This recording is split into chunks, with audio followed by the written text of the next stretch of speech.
अस्सलामुअलैकुम नाज़रीन, आप देख रहे हैं सियासत टीवी पर प्राइम टाइम न्यूज बुलेटिन। मैं हूं नाज़ीमा। सबसे पहले नजर डालते हैं हेडलाइंस पर। रियासत को साइबर जराइम से पाक बनाना हुकूमत का अवलीन मकसद। वजीर आला रेवंत रेड्डी का साइबर सिक्योरिटी इजलास से खुसूसी खिताब। जाली खबरों के फैलाव को भी मुआशरे के लिए खतरनाक करार दिया। माह रमजान में बरकी, बल्दी व आबी मसाइल के हल के लिए सेक्रेटेरिएट में तमाम महकमेजात की अहम मीटिंग। MLC आमिर खान ने की मीटिंग में शिरकत, महकमों के तालमेल को जरूरी करार दिया। रेवंत रेड्डी की वाहिद तरजीह रियल एस्टेट के मफादात। CM बनने के बाद 1000 एकड़ अराजी हासिल कर ली। KTR ने लगाया इल्जाम, अवामी मफादात को फरामोश करने का भी दावा। रियासती हुकूमत ने डिजिटल स्मार्ट राशन कार्ड का किया इजरा। ATM कार्ड की तरह किए गए हैं डिजाइन। फलाही खिदमात की फ्राहमी में जदीद तब्दीली की जानिब बड़ा कदम। हाइड्रा ने हैदराबाद के मज़फ़्फ़ात में प्लॉट खरीदने से किया अवाम को खबरदार। कमीशन ने कहा, बाज अराजी पर है कानूनी पाबंदियां। शाहीन नगर अलीनगर की रिहायशी 16 साल लड़की की इलेक्ट्रिक शॉक से अचानक मौत। वॉशिंग मशीन में कपड़े धोने के दौरान पेश आया सानेहा, घर वालों पर सख्ता। आर्टिकल 370 के निफाज और राम मंदिर ट्रस्ट की तश्कील में अहम किरदार अदा करने वाले ज्ञानेश्वर कुमार को हुकूमत ने नया चीफ इलेक्शन कमिश्नर कर दिया मुकर्रर। अपोजिशन ने जताई तशवीश।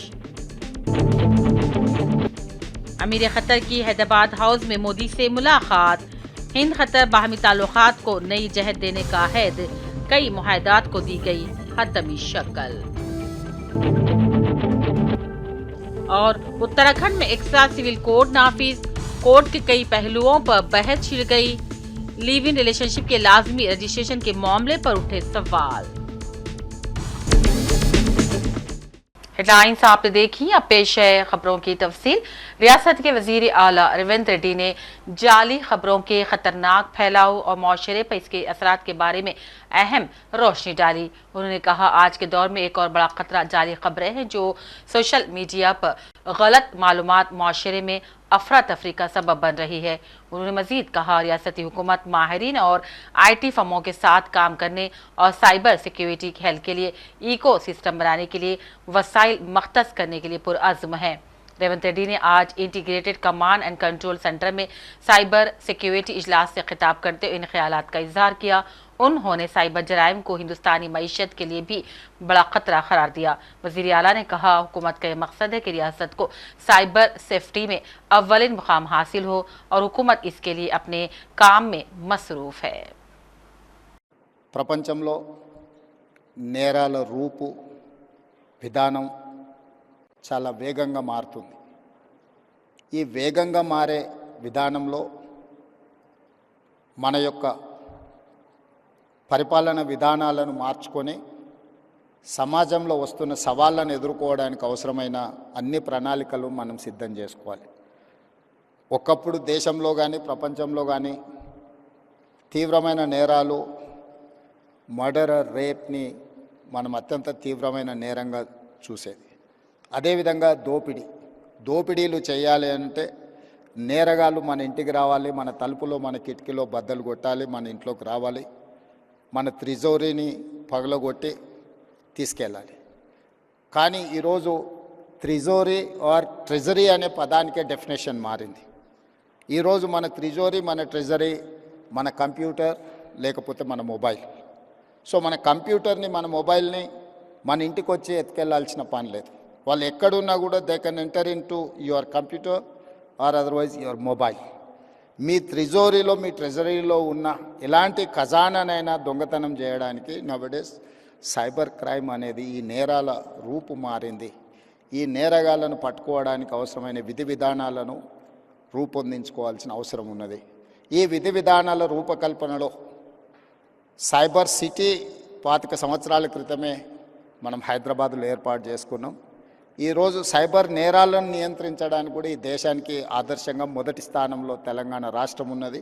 మా పోలీసు అధికారులు ప్రత్యేకమైన నిరంతర కృషి చేయడంతో ఈరోజు దేశంలోనే సైబర్ క్రైమ్ను నిరోధించడంలో తెలంగాణ రాష్ట్ర పోలీసు విభాగం ముందు భాగాన నిలబడ్డది. ఇది మేము చెప్పడం కాదు, కేంద్ర ప్రభుత్వమే గుర్తించి మా అధికారులను అభినందించింది. కానీ ఇది సరిపోదు. ఈరోజు జరుగుతున్న నేరాలు ప్రతిరోజు, ప్రతి గంట, ప్రతి నిమిషం కాదు, ప్రతి సెకండ్ సైబర్ నేరాలు జరగడానికి అవకాశం ఉంది. వీటిని నియంత్రించాల్సిన బాధ్యత మనందరి మీద ఉన్నది. గతంలో పోలీస్ వ్యవస్థ చేజింగ్ సెల్ లాగా ఉండేది. ఒక నేరం జరిగిన తర్వాత నేరగాళ్ళను పట్టుకోవడానికి అవసరమైన ప్రణాళికలు పోలీసులు సిద్ధం చేసుకునేది. కానీ ఈరోజు నేరం జరిగిన తర్వాత माह रमज़ान की आमद है। इसी सिलसिले में आज सेक्रेटेरिएट में हुकूमती ओहदेदार, JHMC मेयर और खाफी कायदीन बल्दिया का अहम इजलास इनकाद अमल में लाया गया। जनाब आमिर खान MLC ने भी इस इजलास में शिरकत की और दौरान रमज़ान जिन जिन मसाइल का सामना होता है उन्हें हल करने की भरपूर नुमाइंदगी की। मसाजिद में बरक़ी व आबी सहूलियात और मोहल्लों में भी बरक़ी कटौती न होने की भी उन्होंने अपील की। MLC ने हुक्काम और बल्दी अहलकारों से रोज़ाना की बुनियाद पर कचरे की साफ सफाई का खुसूस इंतजाम करने की भी अपील की। शहर से भी दीगर अराकीन असम्बली और हैदराबाद के नुमाइंदा वजीर के अलावा दूसरे भी इस मीटिंग में मौजूद थे। चीफ मिनिस्टर रेवंत रेड्डी पर KTR ने गलत हुक्मरानी का इल्ज़ाम लगाया और उन पर तनकीद करते हुए उन पर रियासत के मफादात पर अपने ही ख़ानदान के रियल इस्टेट के मफादात को तरजीह देने का इल्ज़ाम लगाया। रईतू महाधरना के हिस्से के तौर पर किसानों के एक बड़े इज्तिमा से खिताब करते हुए KTR ने कहा, रेवंत रेड्डी ख़ानदान के यहाँ इस वक्त 1000 एकड़ अराजी पाई जाती है। कलवाकुर्ती में इंतखाबात के बाद जायदादों की कीमतों में इजाफे का भी उन्होंने इल्ज़ाम लगाया। KTR ने कहा, वजीर आला रियासत के अहम मसाइल को हल करने के बजाय सिर्फ और सिर्फ ज़मीन की कीमतों में इजाफे पर तवज्जो मरकूज कर रहे हैं। उन्होंने हुक्मरानी की अबतर हालत पर तशवीश का इजहार किया और कहा, रेवंत रेड्डी ने अपने हल्के इंतखाब में भी किसी को इंसाफ नहीं पहुंचाया। उन्होंने तेलंगाना की आवाम पर जोर दिया कि वो रेवंत रेड्डी को उनकी नाकामी और धोखाधड़ी के लिए जवाबदार बनाएं। और आज हुकूमत की जानिब से डिजिटल स्मार्ट राशन कार्ड्स का इजरा किया गया, जो कि ATM कार्ड की तरह डिज़ाइन किया गया है, जिन पर वजीर आला रेवंत रेड्डी की तस्वीर वाज़ेह नज़र आएगी। वाज़ेह है कि रियासत में इब्तिदा में 1 लाख कार्ड्स उन अजला में तकसीम होंगे जहाँ MLC इंतखाबी ज़ाब्ता अखलाक नाफिज नहीं है और इसे फलाही खिदमात की फराहमी में जदीद तब्दीली की जानिब अहम कदम करार दिया जा रहा है। MLC कविता ने हुकूमत पर सख्त तनकीद की और कहा, रियासत में फसलें पानी की कमी की वजह से सूख रही हैं, लेकिन वजीर आला रेवंत रेड्डी को किसानों की फरियाद सुनाई नहीं देती। कविता ने कहा, जब किसान अपनी खुश्क होती फसलों पर परेशान है तो फिर हुकूमत सिर्फ ज़बानी दावे करके अवाम को धोखा दे रही है। कविता ने जोर देते हुए कहा कि कांग्रेस पार्टी को किसानों की बद्दुआ लग जाएगी, क्योंकि वो पानी के मसले को हल करने में नाकाम साबित हुई है। రైతులకు అర్థం కావాలి. ఎందుకోసం ఈ మాట చెప్తా ఉన్నా అంటే, తుంగతుర్తి నియోజకవర్గంలో మీరు చూస్తే SRSP స్టేజ్ 2 కింద అన్న మల్లన్నవారి కోదాడ నియోజకవర్గంలో 42,796 ఎకరాలకు నీళ్ళు ఇచ్చినాం. Only SRSP stage 2. ఇది ఓన్లీ కోదాడ నియోజకవర్గం చెప్తా ఉన్నాను నేను. మళ్ళీ దాంతోపాటు నాగార్జున సాగర్ కాలువ, అట్లానే ట్రాన్స్మిషన్ లాసెస్ లేకుండా చేసినటువంటి కార్యక్రమాలతోని అదనంగా ఇంకో 80,000 ఎకరాలకు నీళ్ళు ఇచ్చినాం. అంటే కేవలం ఒక కోదాడ నియోజకవర్గంలో 1,22,000 ఎకరాల పైచిలకు కేసీఆర్ గారి హయాంలో కాళేశ్వరం స్టేజ్ 2 నుండి తీసుకొచ్చి కోదాడ నియోజకవర్గంలో నీళ్ళు ఇచ్చిన. ఇవాళ నేను ఛాలెంజ్ చేస్తూ ఉన్నా, ఉత్తమ్ కుమార్ రెడ్డి గారు ఇరిగేషన్ మినిస్టర్గా ఉన్నారు, ఎందుకు తెస్తలేరండి నీళ్ళు? ఇవాళ ఏం పాడైపోయిందా మేడిగడ్డ? చెప్తున్నారు కదా, ప్రతి ఒక్క ఇంజనీర్ చెప్తున్నాడు వాడుకునేటటువంటి పరిస్థితి ఉంది. మేడిగడ్డ బరాజ్ను కేవలం కక్షతోని మీరు వాడతలేరని చెప్తున్నారు. ఇవాళ తక్షణమే వాడండి. ఇంకా 40 రోజులు నీళ్ళు ఇవ్వాల్సినటువంటి పరిస్థితి ఉన్నది. అంతకుముందు 110 రోజులు వరుసబెట్టి నీళ్ళు ఇచ్చేవాళ్ళం మనం, ఇస్తేనే ఇవన్నీ పారకం జరిగింది. ఇవాళ ఇంకా 40 రోజులు నీళ్ళు ఇస్తే పంటలు ఏమన్నా బతికే అవకాశం ఉంటుంది. పోయినసారి ఇట్లనే ఆశ పెట్టిండ్రు, నీళ్ళు ఇస్తాం పంటలేండి, నీళ్ళు ఇస్తాం పంటలేండి అంటే సూర్యాపేట మహబూబాబాద్ కలిపి 4 లక్షల ఎకరాలలో రైతులు నీళ్ళు వేసుకున్నారు, మొత్తం ఎండిపోయింది. ఆ ఉసురు కాంగ్రెస్ పార్టీకి తగలకుండా మానదని చెప్పి నేను ఇవాళ హెచ్చరిక చేస్తూ ఉన్నాను. అదేవిధంగా మీరు చూసినట్టయితే సూర్యాపేట నియోజకవర్గంలో SRSP స్టేజ్ 2 కింద 75,849 ఎకరాలకు కేవలం ఎస్ఆర్ఎస్పి స్టేజ్ 2 కింద సూర్యాపేటకు తీసుకొచ్చినాం. నాగార్జున సాగర్ ఎడమ కాలువ మూసి ప్రాజెక్టు కలుపుకొని 1,03,000 ఎకరాలకు సూర్యాపేట నియోజకవర్గంలో మనం నీళ్ళు ఇచ్చుకోవడం జరిగింది. అదేవిధంగా తుంగతుర్తి నియోజకవర్గంలో डॉक्टर रियाज रियासत लाइब्रेरी चेयरमैन ने ग्रेजुएटों से ख्वाहिश की है कि वो कांग्रेस एमएलसी उम्मीदवार ए नरेंद्र रेड्डी की जीत को यकीनी बनाएं। उन्होंने शुबे तालीम में नरेंद्र रेड्डी के ताउन पर भी रोशनी डाली और कहा कि उन्होंने मुफ्त में पसमानदा तलबा को तालीमात और 5,000 अफराद के लिए रोजगार के मौके भी फ्राहम किए। कांग्रेस पार्टी एमएलसी उम्मीदवार नरेंद्र रेड्डी ने भी इस मौके पर प्रेस कॉन्फ्रेंस से खिताब किया और कहा कांग्रेस पार्टी ही वाहिद सेक्युलर जमात है। और रेवंत रेड्डी साहब का सरकार, रियासत का सरकार एक नया इतिहास शुरू करे तेलंगाना सामाजिक, सोशल और इकोनॉमिक इश्यूज में। बीसी रिजर्वेशंस के लिए एक बड़ी अंदाजे से सर्वे कंडक्ट करके पॉपुलेशन का लिहाज से, आबादी का लिहाज से रिप्रेजेंटेशन कायम करने के लिए एक रास्ता कायम हो। और शेड्यूल कास्ट का जो क्लासिफिकेशन है, 30 साल का जो मसला है उसको हासिल करके शेड्यूल कास्ट लोग को रिप्रेजेंटेशन देने के लिए गवर्नमेंट तैयार हो गए। असेंबली में भी बिल पास किया। माइनॉरिटीज का जो रिजर्वेशन भारत देश का इतिहास में, हिंदुस्तान के इतिहास में 4% reservation Rajasekhar Reddy former chief minister का टाइम में जो अमल में आया, उसको साइंटिफिक तरीका से ये कैस्ट सर्वे एक साइंटिफिक बुनियाद बना दी है। पूरा 13% माइनॉरिटीज में, पर्टिकुलरली मुस्लिम माइनॉरिटीज में 11% मुस्लिम्स, 11% मुसलमानों, बैकवर्ड सोशल लिहाज से, बैकवर्ड सोशल बुनियाद से वो लोग का लाइफ लीड करना बोल के ये सर्वे में साइंटिफिक तरीका से बना है। अब ये साइंटिफिक सर्वे को हाई कोर्ट में नहीं तो सुप्रीम कोर्ट में पेश करे तो माइनॉरिटी रिजर्वेशंस को जो हार्डिल्स है, माइनॉरिटी रिजर्वेशंस अमल में को जो रुकावट है उसे ख़त्म करने के लिए ये सर्वे कायम हुआ। ये सर्वे रियली मुस्लिम माइनॉरिटीज को एक बूंद का जैसा, एक गिफ्ट का जैसा ये अब रेवंत रेड्डी सरकार अमल में लाई।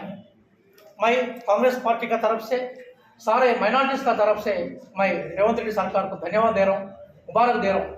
ये सर्वे के बाद अब माइनॉरिटीज जो रिजर्वेशन 4% रिजर्वेशन है वो अमल करने में इंदिरा पार्क धरना चौक पर एहतजाजी आरएमपी डॉक्टर्स के मसाइल की समाअत के लिए आज सदर प्रदेश कांग्रेस महेश कुमार गौर एमएलसी प्रोफेसर कोदंडराम पहुंच गए।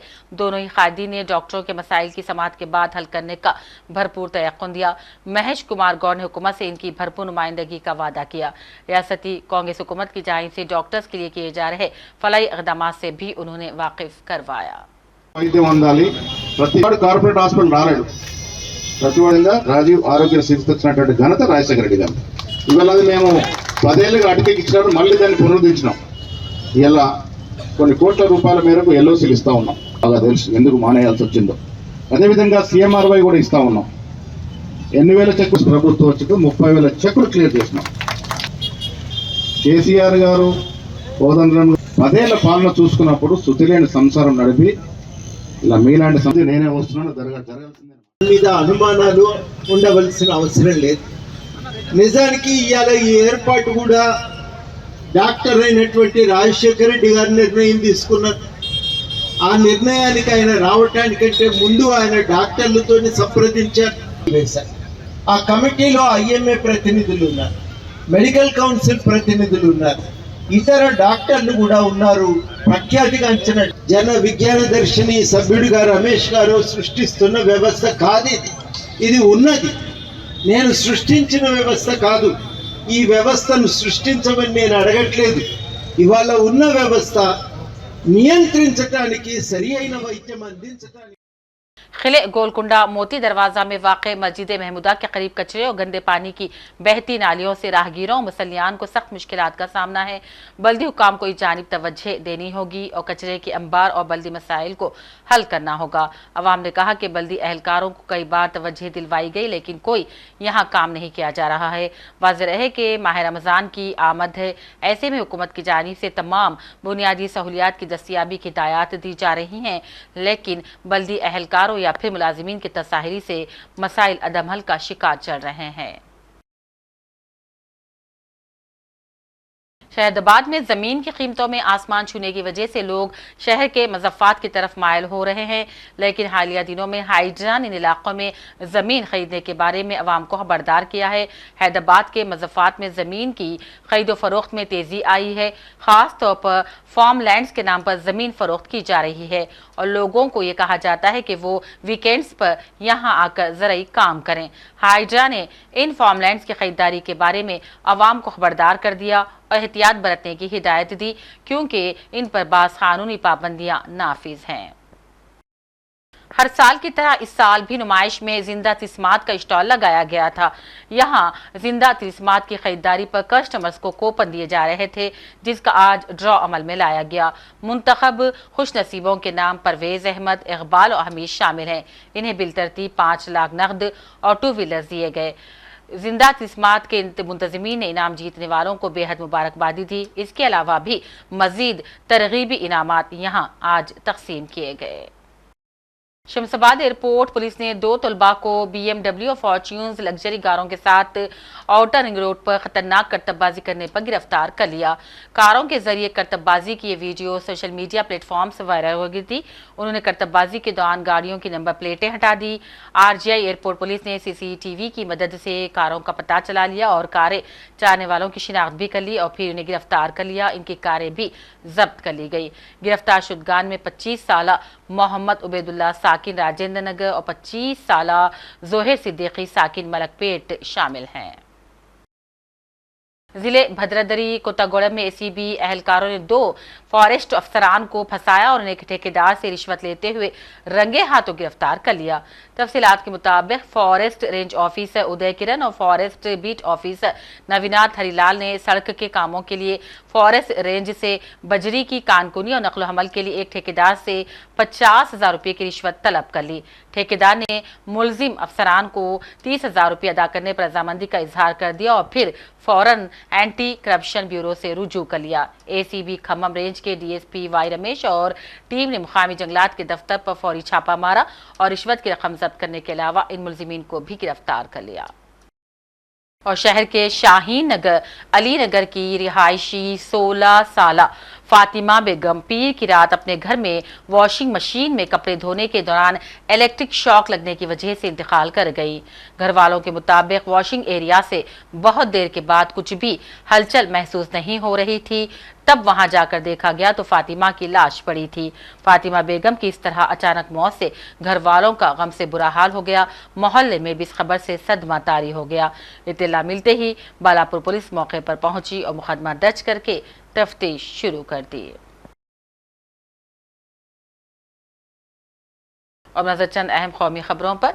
हुकूमत ने ज्ञानेश कुमार को नया चीफ इलेक्शन कमिश्नर बना दिया है। वज़ारत क़ानून की जानिब से जारी करदा नोटिफिकेशंस के मुताबिक वो 2029 तक अपने ओहदे पर बरकरार रहेंगे। ये तकर्री नए कानून के तहत अमल में लाई गई है, जिसके मुताबिक चीफ इलेक्शन कमिश्नर और दीगर इंतखाबी कमिश्नर्स की तकर्री के लिए वज़ीर आज़म लोकसभा में कायद अपोजिशन और एक नामजद मरकजी वज़ीर पर मुश्तमिल कमेटी फैसला करेगी। लोकसभा में कायद अपोजिशन राहुल गांधी ने इस तकर्री की मुखालिफत करते हुए कहा कमेटी की साख्त गैर मुतवाजिन है, क्योंकि इससे सुप्रीम कोर्ट के चीफ जस्टिस को हटा दिया गया है। आज मुनक़िदा इजलास में हुकूमत ने 5 नामों की तजवीज़ दी, जिनमें ज्ञानेश कुमार भी शामिल थे। ताहम राहुल गांधी ने इस पर एतराज किया है। हुकूमत की जानिब से चीफ इलेक्शन कमिश्नर की तकर्री पर अपोजिशन लीडर राहुल गांधी ने सख्त एतराज करते हुए वज़ीर आज़म मोदी और वज़ीर दाखिला को इख्तिलाफी नोटिस पेश की। उन्होंने इस फैसले को सुप्रीम कोर्ट के अहकाम की खिलाफ वर्जी करार दिया और कहा ये जमहूरी मुल्क है, यहाँ इंतखाबी अमल की शफाफियत के लिए सब कुछ बाकी रखना है। राहुल ने इख्तिलाफी नोट में वाज़ेह तौर पर लिख दिया कि एक आज़ाद और खुदमुख्तार इलेक्शन कमीशन की सबसे बड़ी बुनियादी शर्त यह होती है कि चीफ इलेक्शन कमीशन और दीगर कमिश्नरों की तकर्री का अमल किसी भी हुकूमती मुदाखलत के बगैर हो। सुप्रीम कोर्ट के फैसले को नजरअंदाज करते हुए मोदी हुकूमत ने कमेटी से चीफ जस्टिस ऑफ इंडिया को ही खारिज कर दिया, जिससे लाखों वोटर्स के जहनों में इंतखाबी अमल की शफाफियत पर संगीन खदशात पैदा हो रहे हैं। हिंदुस्तान के दौरे पर पहुंचे कतर के अमीर शेख तमीम बिन हमाद अल सानी का आज राष्ट्रपति भवन में रस्मी इस्तकबाल किया गया। सदर जमहूरिया द्रौपदी मुर्मू, वजीर आजम मोदी ने राष्ट्रपति भवन में सहन में कतर के अमीर का रिवायती इस्तकबाल किया। वो 2 रोजा दौरे पर पी की रात यहाँ पहुंचे थे। उनकी आमद पर मोदी ने प्रोटोकॉल तोड़कर जाती तौर पर हवाई अड्डे पहुंचकर उनका इस्तकबाल किया। शाम को अमीर सदर जमहूरिया मुर्मू से आज मुलाकात करेंगे। अमीर खतर शेख तमीम बिन हमाद अल सानी ने दिल्ली के हैदराबाद हाउस में वज़ीर आज़म नरेंद्र मोदी से मुलाकात की। इस मौके पर खतर का वफ्द मौजूद था। इस मुलाकात में बाहमी ताल्लुकात को नई जहत देने का अहद किया गया, जबकि कई मुआहदात को हतमी शक्ल दी गई। और उधर उत्तराखंड में 27 जनवरी को ही यकसा सिविल कोड नाफिज हो गया, जिसके बाद उसके कई पहलुओं पर बहस छिड़ गई है। खास तौर पर लिव इन रिलेशनशिप के लाजमी रजिस्ट्रेशन के मामले पर सवाल उठ रहे हैं। कई अफराद इस शर्त को निजी जिंदगी में मुदाखलत करार दे रहे हैं। इसी के पेश नज़र हाईकोर्ट में इस कानून को चैलेंज किया गया है। 23 साल शख्स की दायर करदा दरख्वास्त पर समाअत के दौरान उत्तराखंड हाईकोर्ट के चीफ जस्टिस जी नरेंद्र ने कहा, हुकूमत ने लिव इन रिलेशनशिप पर पाबंदी आयद नहीं की, बल्कि सिर्फ इसका रजिस्ट्रेशन लाजमी करार दिया है। उन्होंने सवाल उठाया कि जब लोग बगैर शादी के खुलेआम रह रहे हैं तो फिर रजिस्ट्रेशन से राजदारी कैसे मुतासिर हो रही है। आखिर में हेडलाइंस पर एक और नजर। रियासत को साइबर जराइम से पाक बनाना हुकूमत का अवलीन मकसद। वजीर आला रेवंत रेड्डी का साइबर सिक्योरिटी इजलास से खुसूसी खिताब। जाली खबरों के फैलाव को भी मुआशरे के लिए खतरनाक करार दिया। माह रमजान में बरकी, बल्दी व आबी मसाइल के हल के लिए सेक्रेटेरिएट में तमाम महकमेजात की अहम मीटिंग। MLC आमिर खान ने की मीटिंग में शिरकत, महकमों के तालमेल को जरूरी करार दिया। रेवंत रेड्डी की वाहिद तरजीह रियल एस्टेट के मफादात। CM बनने के बाद 1000 एकड़ अराजी हासिल कर ली। KTR ने लगाया इल्जाम, अवामी मफादात को फरामोश करने का भी दावा। रियासती हुकूमत ने डिजिटल स्मार्ट राशन कार्ड का किया इजरा। ATM कार्ड की तरह किए गए हैं डिजाइन। फलाही खिदमात की फराहमी में जदीद तब्दीली की जानिब बड़ा कदम। हाइड्रा ने हैदराबाद के मज़फ़्फ़ात में प्लॉट खरीदने से किया अवाम को खबरदार। कमीशन ने कहा, बाज अराजी पर है कानूनी पाबंदियां। शाहीन नगर अलीनगर की रिहायशी 16 साल लड़की की इलेक्ट्रिक शॉक से अचानक मौत। वॉशिंग मशीन में कपड़े धोने के दौरान पेश आया सानेहा, घर वालों पर सख्ता। आर्टिकल 370 के निफाज और राम मंदिर ट्रस्ट की तश्कील में अहम किरदार अदा करने वाले ज्ञानेश्वर कुमार को हुकूमत ने नया चीफ इलेक्शन कमिश्नर कर दिया मुकर्रर। अपोजिशन ने जताई तशवीश। अमीर खतर की हैदराबाद हाउस में मोदी से मुलाकात। हिंद खतर बाहमी ताल्लुकात को नई जहत देने का अहद। कई मुआहदात को दी गई हतमी शक्ल। और उत्तराखंड में एक्स्ट्रा सिविल कोड नाफिज। कोड के कई पहलुओं पर बहस छिड़ गई। लिव इन रिलेशनशिप के लाजमी रजिस्ट्रेशन के मामले पर उठे सवाल। इसी के साथ प्राइम टाइम बुलेटिन का सिलसिला अब यहीं अख्तिताम को पहुंचता है। पूरी टीम के साथ दीजिए इजाजत। देखते रहिए सियासत TV। अल्लाह हाफिज।